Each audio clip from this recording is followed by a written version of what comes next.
Alright, let's review the exemptions again. We have an unlimited marital deduction either during lifetime or upon death between spouses.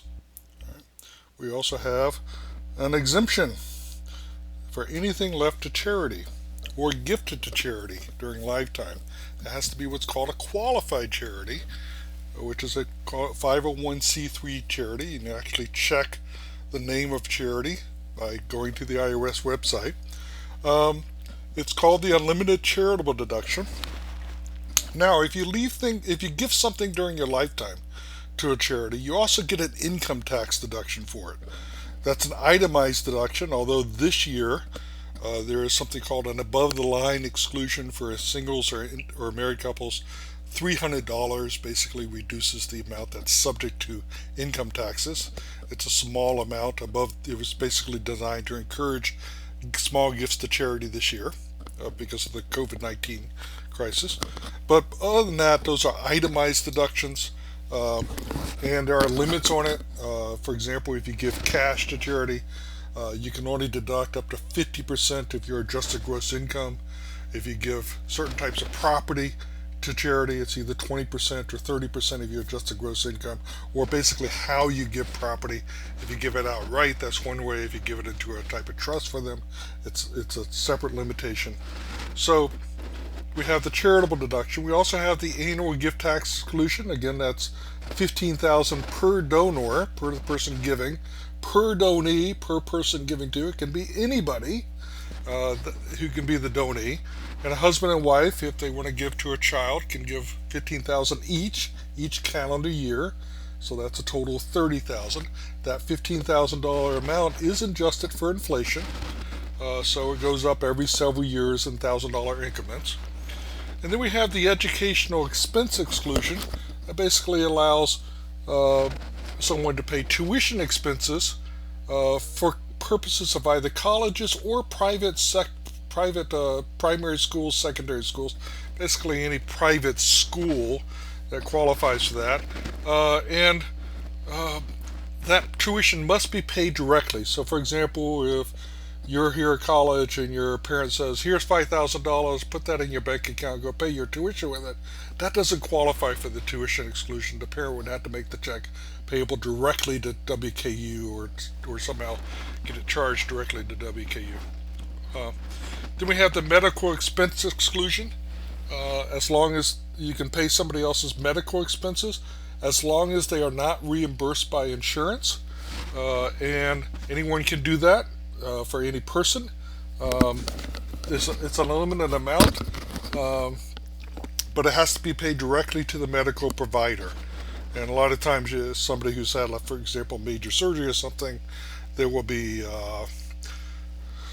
lab fees that have to be paid directly, and then emergency room docs have a separate corporation that has to be paid directly. Hospital bills, and all kinds of other bills that have to be paid directly to each healthcare provider.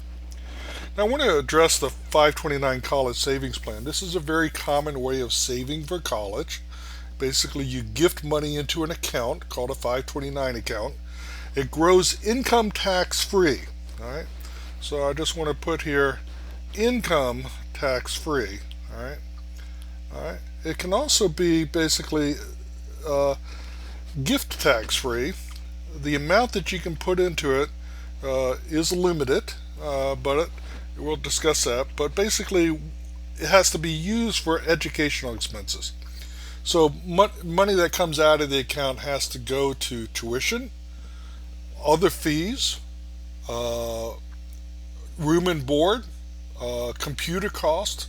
It's a very broad category of education related expenses. All right. So it grows income tax free. So, for example, if Mr. Bear said, hey, you know what? I just had a new son, and I think that son's going to go to Harvard. All right. So I know that Harvard costs, I don't know what it is, $150,000 a year or something like that right now. Something weird, unless there's a scholarship. So I need to put some money away in this 529 account. I can put $15,000 away in there. That qualifies for the annual gift tax exclusion. does not qualify for the tuition exclusion because you're not paying tuition. You're putting it into an account that might later be paid for tuition, but that doesn't count for the educational expense exclusion. It counts for the 15. And Bear's wife could put in $15,000 as well. They say, you know what, we really like to put in more than that. What they could actually do is put in 5 years worth. Just a maximum of 5 years worth. So they each put $75,000 into this account, which is a total of $150,000. And that's basically using up 5 years of their annual gift tax exclusion. Next year, next calendar year, they say, you know, we'd like to put another $30,000. If the annual gift tax exclusion remains at $15,000, if it has not increased for inflation, they could each put another $15,000 in there. Right? One of the things you might be thinking about is, do all gifts count against the annual exclusion? What about that birthday present that little Johnny Bear got? Yeah, the value of that birthday present does count against that $15,000 exclusion. Do you have to file a gift tax return to show how you use this exclusion? And the answer is no, as long as you are under the gift tax exclusion amount. Right? If you go over that amount and you have to use up part of that $11,580,000 exemption instead during your lifetime, you then have to show all the gifts that you made. Right? We also reviewed the fact that Mr. Bear could leave things outright to his spouse under the unlimited marital exemption or in trust for his spouse, his wife. And the most common form of that trust is called a Q-tip trust. There are some other types out there. There's something called a general power of appointment trust, used a lot of times in first marriage situations. There's also something called an estate trust, which is very rarely used. But all of these types of trusts qualify, as well as this gift, for the unlimited marital deduction. All right?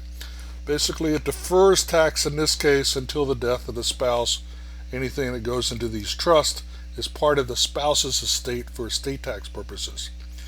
Mr. Bear could also leave money outright to his heirs using this exemption, the $11,580,000, or in trust for his heirs, which might be in trust for his wife, or could be trust for his children or anybody else for that matter.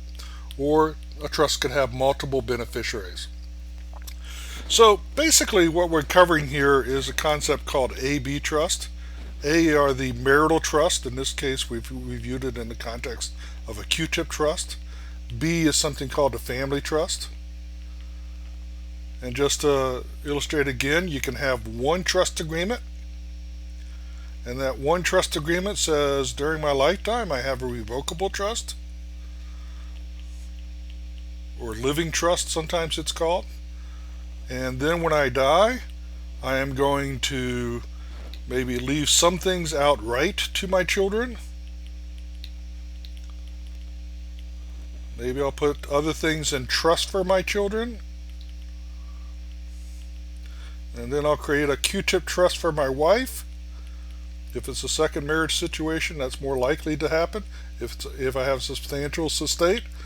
Or I could and this could use the $11,580,000 exemption, or I could also use part of this exemption in a family trust that's created for my wife, and maybe also for my children. It has multiple beneficiaries. The Q-tip trust may benefit my wife only.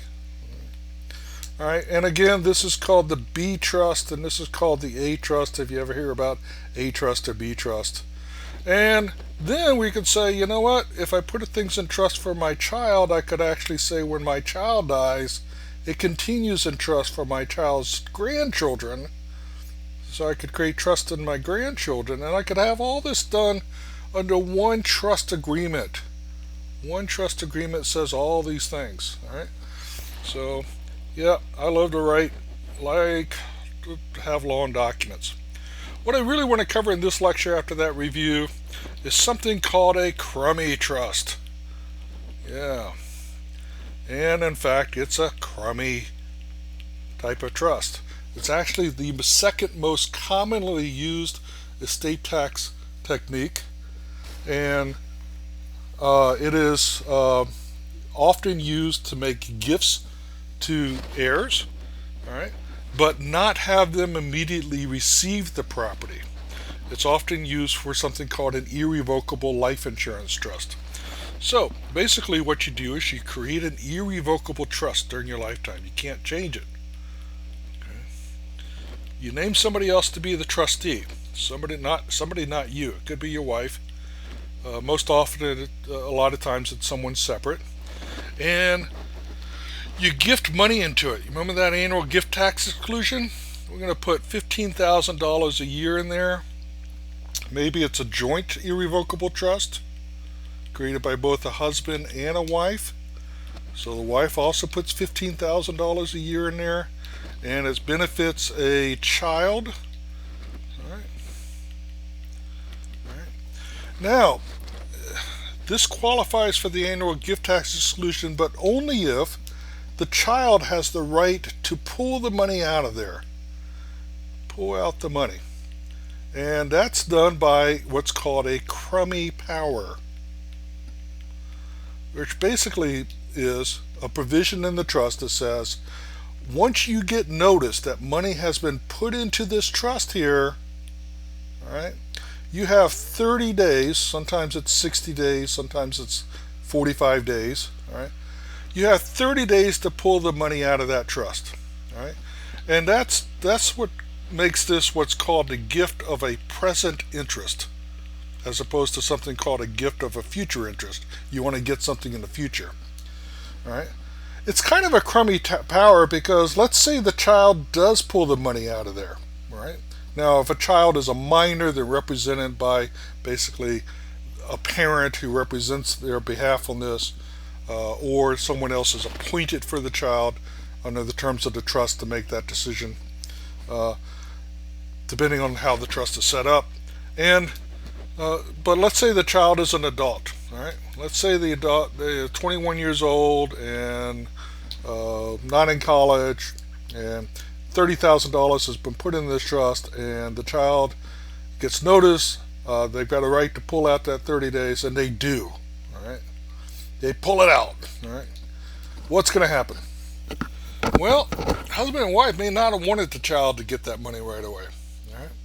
They're not supposed to do this, but typically what happens is the husband and wife, the parents, go to the child and say, we're going to put money in an irrevocable trust for you. You're going to have the right to withdraw that trust. We don't want you to use that right. Now, never put that in writing. Never put where the IRS can see it and stuff, because the IRS likes to audit these trusts and wants to make sure that the Crummey power, this right to pull out, was in fact a true power. All right. But I have seen clients who have basically told their children, you know what, if you pull money out of this trust, I'm going to disinherit you with all the rest of our money, or something like that. So basically, it is in fact a Crummey power. Yeah, it's really, really crummy. Yeah. Right? Because you got the power to pull money out, but you've been told not to use it. Right? So let's take another look at these Crummey trusts. And husband and wife, they each give $15,000 into the trust. They don't have to give $15,000. They could put $2,000 a year in it, but an irrevocable trust costs a little bit of money to create, a few $1,000s typically. All right, it's called a Crummey trust. They might call it the Bear Irrevocable Trust. They're not going to call it trust. By the way, why is it called Crummey? And the reason is there's an old case out there in which a tax attorney called Mr. Crummey sued the IRS, Crummey versus Commissioner of the Internal Revenue Service, to basically get this technique approved. This show that this power to withdraw the money constitute a gift of a present interest. Yeah, so that's why it's called a Crummey trust. All right. Now they put the money in there, and let's say the trust has got multiple beneficiaries. The trust says at some future point there's 3 children: child 1, child 2, child 3. All right, they can put $45,000 a year in that trust. $15,000 for each beneficiary. Let's say that child 1 has got 2 children, child 2 has got 1 child, and child 3 has got 3 children. The trust says that, oops, don't know how to get this down out here. All right, the trust says, this is brand new for me, so, all right, the trust says something like this. We are going to, oh, if I can get this shut. All right, there we go. All right, we are going to, at some future point, leave this trust to our children. The grandchildren only receive something if their children dies before the trust is distributed. So you have all these grandchildren, 6 of them out there. All right.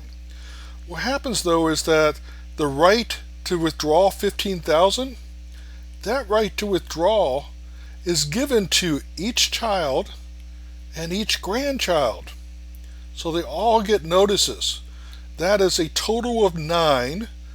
There's 2 donors or grantors of this trust, and $15,000 a year. So that's $270,000 that can be gifted into that trust every year. If the husband and the wife have an estate that's significantly above that, it's $11,580,000 times 2, above $23,160,000. All right, they're going to be saying, you know what, anything above that's going to be taxed at 40% when we die, so let's give away money. All right, and one of the best ways of doing that is through this annual gift tax exclusion. They might say, well, we don't want our children to get it right away, we want them to get it later, or maybe we want them never to get it outright. We want to put it in trust for them because they would spend it unwisely or something like that. This is one of the purposes of the Crummey Trust, to basically create an irrevocable trust into which money is put, but the children don't get it right away. Now, the big use of this trust is actually to hold life insurance. All right. Remember that example where someone had like a $60 million estate, husband and wife. If they both passed away, we have, somewhere around $23 million that's exempt from estate taxes. But that other $37 million is going to be taxed at 40%. And that 40 times that is probably somewhere around $15 million of estate tax that has to be paid 9 months after they both pass away. Wow, that's a lot. And they don't have cash to pay that with. They don't have stocks or bonds that can be easily converted to cash. Well, often what you do is create a joint irrevocable life insurance trust. Joint ILIT, it's called. Irrevocable Life Insurance Trust. Okay, you'll make gifts into it, and that trust will go out and buy a joint and last to die life insurance policy that only pays when both of them die. Because it only pays when both dies, it tends to be a little bit cheaper. But all the money that's put in there after the 30 days expires for the Crummey notices, that money that goes in there, all that cash, is used by the trustee to pay the premiums on that life insurance policy. So let's say there's, we'll just say $50,000 a year that's going in here to pay those premiums. And those premiums continue for 15 years. All right? That's $750,000 of premiums that have been paid in. All right? Now that life insurance policy, if these people were like in their 40s or early 50s when they got it, that life insurance policy is going to grow in value. The premiums that are paid minus the commissions, it's going to eventually grow in value. But the death benefit of that policy might well be $5 million. It might be something less or more depending on how much the insurance costs and what their life expectancies are, what the underwriting shows. But basically what we're doing is creating a situation where when both of them die, there's cash available. And this is important for estates where there's not enough liquidity when someone passes away. I want to kind of put a little caution here. All right? Let's assume that Bear was single, just to give another example of this, and he was worth $30 million. All right? And if he were to pass away, he has that $11,580,000 exemption. All right?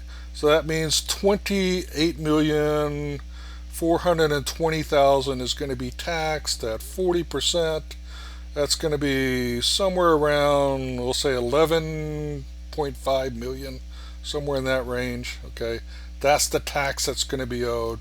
All right, if that 30 million is fairly liquid, all right, then the question Bear's going to ask first off is it okay that my children get 18,500,000 after taxes instead of 30 million? No, I don't want to pay estate taxes. But then the question, if I'm liquid enough to come up, if my estate and my trust are liquid enough to sell off investments to pay the tax, do I really want to give a lot of money away into a life insurance policy and basically fund that policy over time through an ILIT that I create and make gifts to? Most people are going to say, yeah, I want to use the gift tax exclusion. That's a good way of doing it. I want to do it. But there are some clients who say, no, I'm not worried about paying estate taxes. Yeah, the government needs money to support all the things that it does. Or they say, I'm not worried enough about it that I want to go out and buy life insurance. Some people have an aversion to buying life insurance. I've seen some very wealthy people in that situation. They don't necessarily have to go out and use an ILIT to buy life insurance. All right? All right. Another way of just doing this is putting the money available here. Instead of buying a during last to die policy, just go out and buy maybe a term policy for a while. A lot cheaper, but use the cash and invest it and let it grow inside there, inside that trust. You have to very tax efficiently do it. That might work out better, but only if it all depends on the cost of the insurance. Also, life insurance is income tax free when someone passes away. All this money that's growing here, invested, even if it has no capital gains during the time that it's in the trust, eventually when that property is going to be sold and distributed out, there's going to be capital gains tax on it, on any of the growth of that. So there is a tax benefit for life insurance in a situation like this. So that's basically an explanation of a irrevocable life insurance trust and the Crummey trust, which is the same thing, just a Crummey trust that's used to buy life insurance within it. All right, you don't have to buy life insurance with it, but that's probably the most common use of it. And it uses the annual gift tax exclusion for this purpose, to basically get money out of the estate that would later be subject to estate taxes. We will stop there, and then I'll come back and share another couple of techniques with you.